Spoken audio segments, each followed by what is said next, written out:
happened out there and how things went for you guys this afternoon? Yeah, it was tough offensively. We were driving down the field. It looked like, every drive we were able to, drive down on them.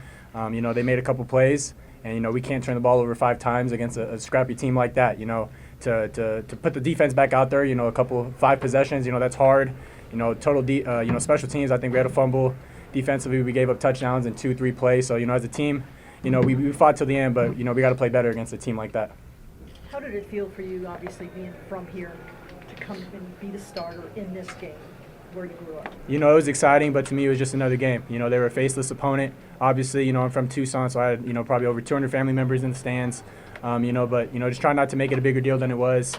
Take what the defense gives me. Like I said, they made a couple good plays on defense and ended up coming out on top. But, that just is going to push us in the offseason to come back better and stronger next year.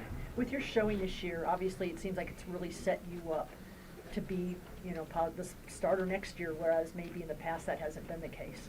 Yeah, in college football today, you never know what's going to happen. We don't know what coaches are coming in. We don't know what players are going to return. But for me, I'm just going to control what I can. I'm going to work this offseason to get bigger, stronger, faster. I'm going to try to keep my guys here with me. And, we're going to be something special. The scuffle at the end, what happened? I wasn't even a part of that, so. We're just defending our teammates, that's all.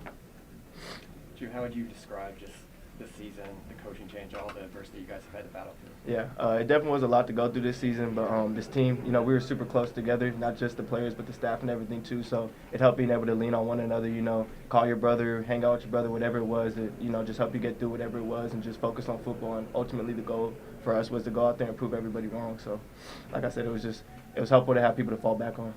Offensively, it was one really nice catch after another. What did it feel like kind of being part of that in this environment? You go. Yeah, it felt pretty good. Every day we go out there, expecting to make big plays, winning on one-on-one matchups. That's something big that's in our room every week. But as much as it feels good, it doesn't feel as good since we didn't come out with the victory, so. Obviously, a little soon to reflect, Trenton, but what are you going to remember from this season, the ups and downs and the journey you had personally?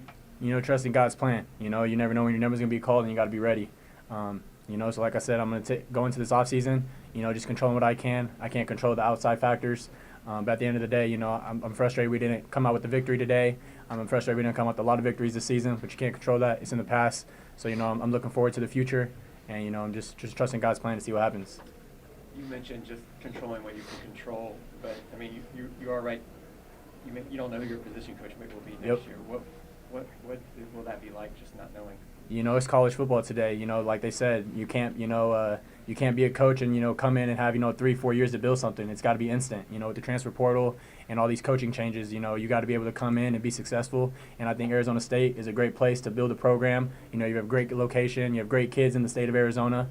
I'm from Arizona, so, we'll see what happens. But at the end of the day, we'll see what God has planned for everyone.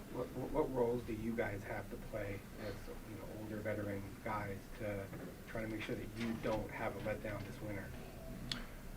Yeah, I mean, like you said, with us being, the veteran guys now, people like Kyle and stuff like that leaving, it's just going to be, more weight on our shoulders. We're going to have to be the vocal ones. We're going to have to push people. We're going to have to bring people together. We're going to have to, we're going to be the ones who have to set everything up rather than, Kyle, the leadership group who was this year. So it's just really going to be us, coming together and taking that step forward to bring the team together because, like I said, we're a super close unit. So we're going to be solid next year for sure. Yeah, we haven't had a season like this in a while. We went through a lot of obstacles, a lot of coaching changes, position changes, everything like that. So, just making sure, this team, stays together, sticks together. I'm already planning to have the guys already over at my house this week, making sure we're all a family, not just on the field, but outside the field. Like Coach Aguano said, his number's never going to change. So we got love for Coach Aguano and all the coaches this year that really, we're in a tough position too. Had to have bigger roles, but I love everybody on this team. That's the strength staff, the equipment guys, my teammates, everybody in the building at ASU did a fantastic job. We had a tough year, but everybody gave it all they can. So the last pass, did you just get your elbow tipped? Yeah, they ended up, bringing a corner blitz, and I kind of liked it because, we knew we were going to have a one-on-one matchup with our receiver, with the safety. Just didn't have time. I think they did a good job of, trying to blitz me some. We were driving down, like I said, like it was nothing. But you got to tip your hat to them. They made a good play at the end of the game, and, I wish I could have it back, but, that's just how it goes sometimes. Trenton, you seem really positive about it, Arizona State right now. Does that mean you're sticking around? We'll see what happens, but, I'm going to trust God's plan, and it's going to all work out. You had maybe a few dozen of your family and friends sitting in the zone as you there wearing in your shirts. Yep. what did that feel like for you to just see that? Yeah, growing up, I didn't miss a home game here from the time I was born to the time I was 14. So, this tunnel where we run out of, I was in that first row. I was booing the guys. I was booing Coach Berkovici when he'd run out, and now I'm that guy running out. So, it's crazy how it all worked out, but I wouldn't change anything for the world. To walk on at Arizona State, to have another former walk-on, make big plays today over and over. It just proves to everybody out there in the state of Arizona, outside the world, you may be overlooked, but control what you can, and good things can happen. Did you consider Arizona at all?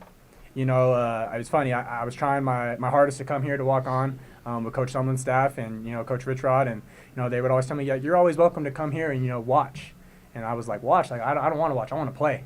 And luckily, 3 weeks before I graduated, Arizona State had me up on a visit. And, the rest is history. But, like I said, it was all God's plan and just trusting his timing and controlling what I can. You guys ready? We got Coach Iguana ready to go. Okay. Appreciate you. You got one more? There you go. First, You mentioned some of those things that Iguana has instilled in the team. For both of you individually, what kind of impact is he going to leave with each of you? I think it's really the ohana he talks about, the family. Personally, for me, this is my 3rd year here now, and I feel like this is the closest, at least for me, I've ever been with the team, like as a unit. We all hang out together outside of football, like how Trent said. We go over people's houses, we all bond together outside of football. It's not just like, oh, we're at practice, like we got a little clique or however you want to say it. Like we're all cool, we're all family. So I think if there's one thing that sticks, it's that. And then, of course, just always fighting to the end, no matter the circumstances, no matter what's going on, just always give it your all. Yeah, for me, my bad. For me, Coach Iguana, I was lucky to, grow up in the state of Arizona. He's a legend in Arizona. I would tell people the last couple of years, I'm like, the guy right there, the running backs coach, offensive genius. So I was super excited, for him to get the opportunity to coach us and prove to everybody that, he's capable of coaching a Division I football team. You see offensively what we can do. We're putting up big numbers. But, like I said, he trusted God's plan just like I trusted it. And, just staying together as a family, not only in the game of football but outside. But, like I said, 20 years from now, you guys are all going to forget about this, but we're all going to be hanging out. We'll be texting each other like that. But, like I said, Coach Iguana did a great job of bringing energy, keeping everybody together, and just at the end of the day, fighting to the last whistle.